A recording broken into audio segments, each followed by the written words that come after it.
ৰাজ্যৰ কৃষকসকলৰ বাবে লৈ আহিছো এটি ভাল খবৰ। অসম কৃষি বিশ্ববিদ্যালয়ৰ তিতাবৰৰ অসম ধান গৱেষণা প্ৰতিষ্ঠানৰ বিজ্ঞানীসকলৰ সফলতা। প্ৰতিষ্ঠানটোৰ বিজ্ঞানীসকলে অৰুণ নামৰ এটি খৰাং সহনশীল ঢালৰ জাতৰ উদ্ভাৱন কৰিছে। ধান গৱেষণা প্ৰতিষ্ঠানটোত আজি কৃষক দিৱসৰ অনুষ্ঠানত আনুষ্ঠানিকভাৱে মুকলি কৰে কৃষিমন্ত্ৰী অতুল বৰাই। অংকিত অসমৰ দৰ্শকসকলক জনাও যে ইতিমধ্যে বহু ধানৰ জাত উদ্ভাৱন কৰি অসম কৃষি বিশ্ববিদ্যালয়ৰ তিতাবৰৰ অসম ধান গৱেষণা প্ৰতিষ্ঠানখনে কেৱল অসমে নহয় সমগ্ৰ দেশৰ দৃষ্টি আকৰ্ষণ কৰিবলৈ সক্ষম হৈছে। শেহতীয়াকৈ বিশ্ববিদ্যালয়খনে উদ্ভাৱন নুমলী ধানেও ৰাজ্যৰ কৃষকৰ মাজত যথেষ্ট সমাদৰ লাভ কৰিবলৈ সক্ষম হৈছে।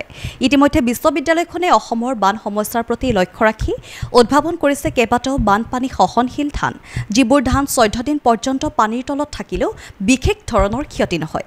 আৰু আজি বিশ্ববিদ্যালয়খনৰ তিতাবৰৰ অসম ধান গৱেষণা প্ৰতিষ্ঠান বিজ্ঞানীসকলে উদ্ভাৱন কৰিছে অৰুণ নামৰ এটা খৰাং সহনশীল ঢালৰ।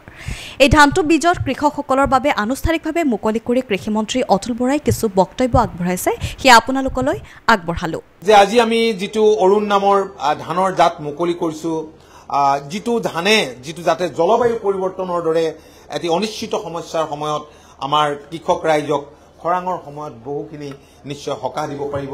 এইটো আমাৰ কাৰণে অত্যন্ত, মই ভাবো যে ফ্লাড টলাৰেণ্ট ভেৰাইটিতকৈ এইটো আৰু উপকাৰী হ'ব। এই কাৰণেই যে জলবায়ু পৰিৱৰ্তন আমাৰ কাৰণে এটা ডাঙৰ চেলেঞ্জ বৰ্তমান সময়ত। জিত বাহাদুৰ আদিৰ দৰে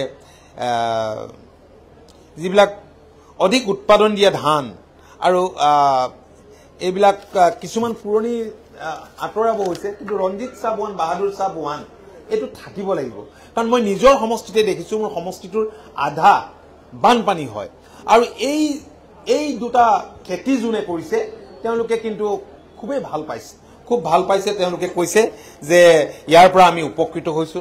আৰু ইয়াৰ উপৰিও মই ভাবো তিতাবৰ ধান গৱেষণা কেন্দ্ৰই প্ৰচুৰ নামেৰে এটা জাত উদ্ভাৱন কৰিছে, যিটো জাতৰ উৎপাদন ক্ষমতা প্ৰতি হেক্টৰত 6 পৰা 7 টন। যদি এইটো সফলতাৰ বাবে আমি অসম কৃষি বিশ্ববিদ্যালয়ৰ উপাচাৰ্য ডাঙৰীয়াক আৰু বিজ্ঞানীসকলক মই অভিনন্দন জনাইছো।